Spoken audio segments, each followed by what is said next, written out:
IB Biogenetics Part 1 will focus on details surrounding chromosomes as requisite information critical to understanding genetics. The movie will have some overlap with Meiosis Part 1. The review is intentional. The essential ideas are: every living organism inherits a blueprint for life from its parents. Chromosomes carry genes in a linear sequence that is shared by members of a species. Here is the outline of all the available movies for IB Biogenetics. Use this outline to find the movie you need for review. Genetics is the science of heredity, examining how genes are passed to the next generation and expressed, as seen here, where within a family, parents have passed to their offspring certain alleles that, depending on the combination of the two alleles, are expressed as not affected, or carrier. Genetics is the study of heredity patterns, as they are expressed within individual organisms or within larger groups, such as families or populations. Here's an IB syllabus statement. Define the following terms: gene, allele, locus, and homologous chromosomes. A gene is a molecular unit of heredity, a sequence of nucleotides, seen right here, that codes for the production of a polypeptide. Alleles are alternative codes for the same gene, and we can see two different alleles here, the capital A allele and the lowercase a allele for the same gene. The interaction of the two alleles inherited in pairs, one from the father and one from the mother, is what determines the visible appearance of an individual. The visible appearance is known as the phenotype. Of course, the environment also plays a role in how genes are expressed. If we have the genetic composition to be tall or strong, but do not receive proper nutrition, the expression of our genes will be modified. The father of genetics is Gregor Mendel, an Austrian monk scientist. Mendel studied trait inheritance, patterns in the way traits were handed down from parents to offspring in pea plants. He observed that organisms inherit traits by way of discrete units of inheritance. We now understand these discrete units of inheritance as alleles, alternative forms of the same gene. Mendel was also aware that the particles he referred to came in pairs. One particle inherited from the father and the other particle inherited from the mother. Mendel worked with peas, and we'll look more closely at his work in Genetics Part 2.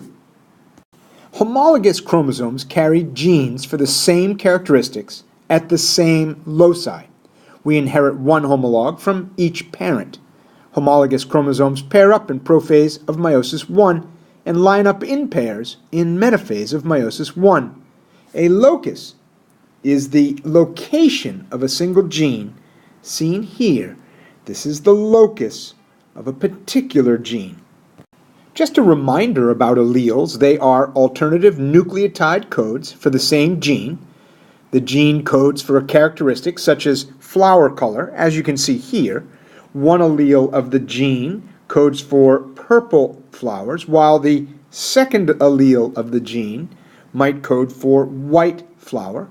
Alleles are located at the same locus on a homologous pair of chromosomes.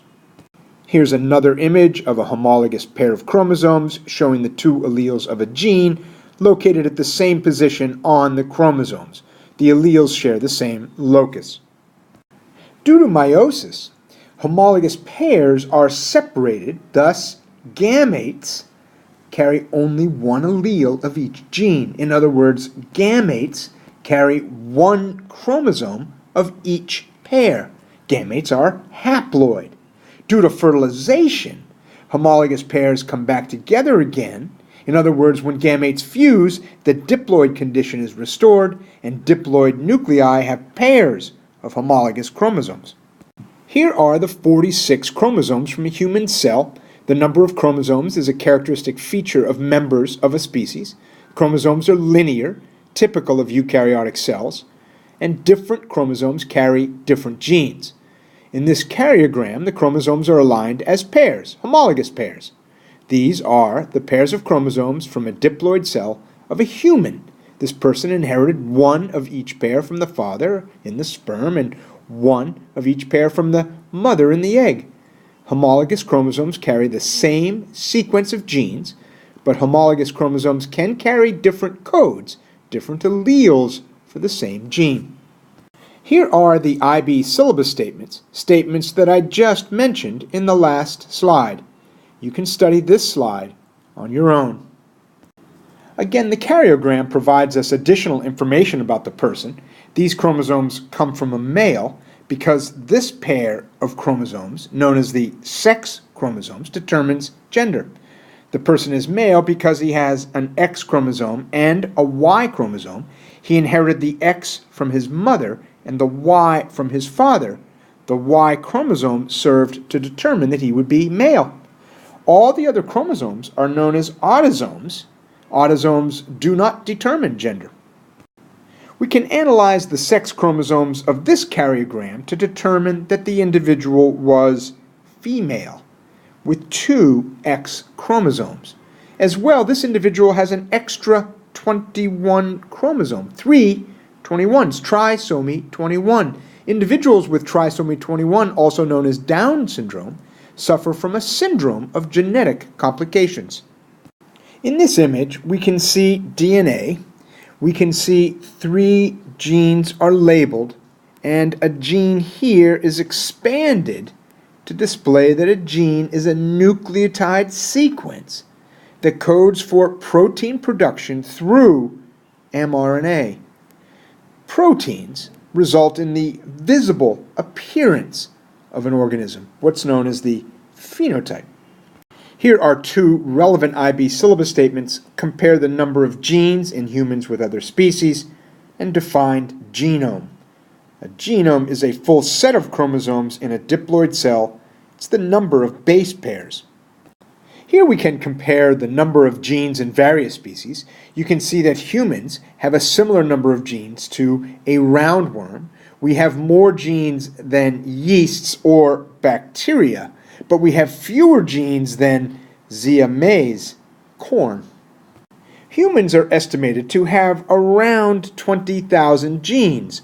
Alternative splicing of mRNA that results in various proteins from the same raw RNA transcript is one thought on how the complexity of a human is controlled by a relatively small number of genes. Here are the IB syllabus statements that I've been circling around, if not hitting straight on. Define genome size as the total amount of DNA in an organism, base pairs. Compare genome size in T2 phage, which is a virus, Escherichia coli, a bacterium, Drosophila melanogaster, the fruit fly, Homo sapiens, humans, and Paris japonica, a plant. Here is a table that compares the genomes of various species. You can see that relative to bacteria, or even a fruit fly, the human genome at 3.2 billion base pairs is huge. Here is a direct comparison of the genome size of 5 species. All values are given in millions of base pairs. The virus has a very small genome, but Paris japonica, a rare Japanese plant, has a huge genome. Here are 2 IB syllabus statements that you've seen before in Meiosis Part 3. The number of chromosomes in a cell is a characteristic feature of members of a species and is called a karyotype. A karyotype is a characteristic of a cell. It's not a photograph of chromosomes. A photograph of chromosomes is called a karyogram. The second statement, compare the diploid chromosome number of Homo sapiens, Pan troglodytes, Canis familiaris, Oryza sativa, and Parascaris equorum. Here is a table comparing the number of chromosomes of various species.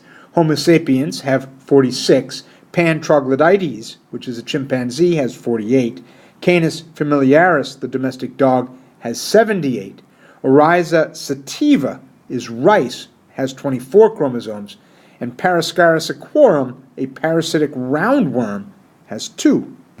Now, it's a thought, more of a historical thought, that much of the human genome is non-coding. While significant sections of the human genome are likely not to code for protein, more and more we're finding roles for sections of DNA that we thought previously had no role. Be careful in your thinking here, and let's not use the term junk DNA.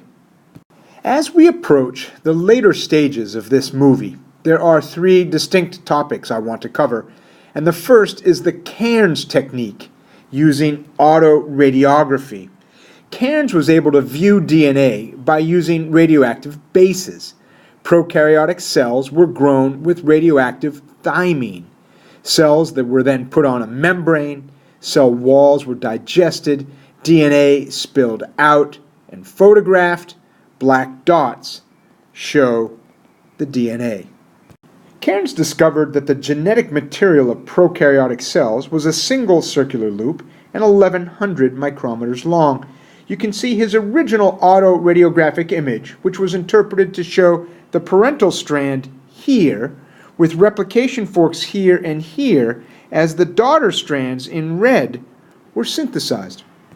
You should remember from our earlier study in this course that prokaryotic cells have one large circular loop of DNA, and some prokaryotic cells have plasmids, but that eukaryotic cells do not have plasmids. Plasmids are small rings of DNA that have become a very important tool in biotechnology as the vector for moving genes between species. Remember that prokaryotic cells have no nuclear membrane, but have a single circular loop of DNA and plasmids. Eukaryotic cells have a nuclear membrane and have many linear molecules of DNA associated with histone protein. By the way, it should come as no surprise that when the Cairns technique using autoradiography is applied to eukaryotic cells, many linear molecules of DNA are seen. The second small topic that I've attached to the tail end of this movie is the Human Genome Project. The entire base sequence of human genes was sequenced in the Human Genome Project. The Human Genome Project was an international cooperative completed in 1999-2000, the aim of which was to sequence the 3 billion base pairs of the human genome, estimate the number of genes within the human genome, and map the position of every gene. The Human Genome Project was an international cooperative, the aim of which was to sequence the 3 billion base pairs of the human genome. The second aim was to estimate the number of genes within the human genome and map those genes in the genome. The Human Genome Project determined that the human genome had 20 to 23,000 genes, closer to 20,000 actually.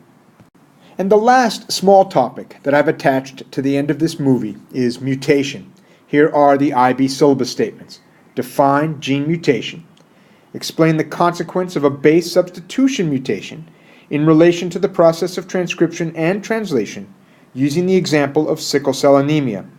Sickle cell anemia is a situation where the codon GAG has mutated to GTG, causing glutamic acid to be replaced by valine, and hence sickle cell anemia occurs. A gene is a molecular unit of heredity that codes for the production of a polypeptide through mRNA. Mutation is a permanent change in the nucleotide sequence of the genome of an organism. A mutation is a change of the nucleotide sequence of a gene within the genome of an organism. Mutations result from unrepaired damage to DNA in the process of replication. Mutations can be caused by radiation or chemical exposure, but once in place within a genome, they become inherited. And you can see a change in the DNA strand 2 compared to DNA strand 1. Mutations occur during DNA replication, and they become heritable if the mutation occurs during DNA replication in a germ-line cell, a cell undergoing meiosis in the ovaries or testes. In this diagram, we can see the original DNA strand here. Here is the transcribed RNA, and here are the resulting amino acids, including proline. Focus here. Here is the mutation in the mutated DNA strand. Here's the transcribed RNA and the resulting amino acid sequence with threonine rather than proline. A single base change can have dramatic effects on the functioning of a protein and one's phenotype, including the possibility of disease. In this diagram, the mRNA molecules are seen here and here. The RNA from the normal gene is here, and the RNA from the mutated gene is here. The base substitution mutation is here. The base in the RNA strand from the normal gene is G, thus the codon is GGC, coding for the amino acid glycine. But the mutated RNA sequence has an A instead of a G. A base substitution mutation has occurred. The codon is AGC, and the amino acid being coded for is serine, not glycine. A single amino acid change, even in a long strand of amino acids, can have dramatic effects on the functioning of the protein, to the extent of causing disease. This diagram shows the sickle cell mutation. Pay close attention. Let's start with the amino acid sequence that defines the sickle cell allele. The sixth amino acid in a chain of 146 in normal hemoglobin is glutamic acid. The mutation results in glutamic acid being replaced by valine. One single amino acid change in 146 bases results in a disease that has dramatic effects for someone who inherits sickle cell anemia. In this example, the sixth codon in wild-type gene for hemoglobin is CTC, with the complementary RNA codon GAG. The GAG codon results in glutamic acid. The mutation in this example changes the second base from a thymine to an adenine. Thus, the RNA codon is GUG, not GAG. The codon GUG puts valine into position. Now, you may be looking at the IB syllabus and wondering about the GAG mutating into GTG. Mutations involve the sense and antisense strands. You must be thoughtful here. The IB syllabus is referring to the sense strand, and if you're thinking carefully, you can see that the sense strand of the normal hemoglobin would be GAG, and the sense strand of the sickle cell would be GTG. Maybe the next slide will clarify this for you. Here is the DNA for normal hemoglobin coding for the second through sixth amino acids. Here is the sense strand, and here is the antisense strand. Here is the mRNA transcribed from the antisense strand. The codon GAG brings glutamic acid into position as the sixth amino acid out of 146. Here is the DNA for sickle cell hemoglobin coding for the second through sixth amino acids. Here is the sense strand, and you can see the GTG instead of GAG.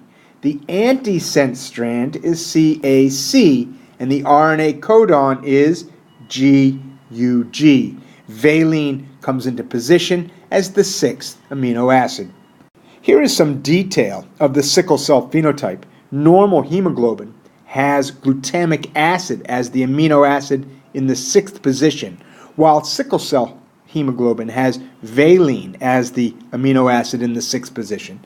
This results in a phenotype seen here as a sickled red blood cell that does less well in moving oxygen around the body for the purposes of cell respiration. All the genetic variety we see within a species originates with mutation. Whether the mutation results in disease or results in new adaptations, new alleles, new codes for a gene are formed by mutation.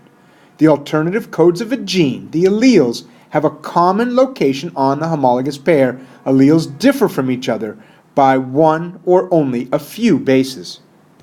And that brings us to the end of IB Bio Genetics Part 1.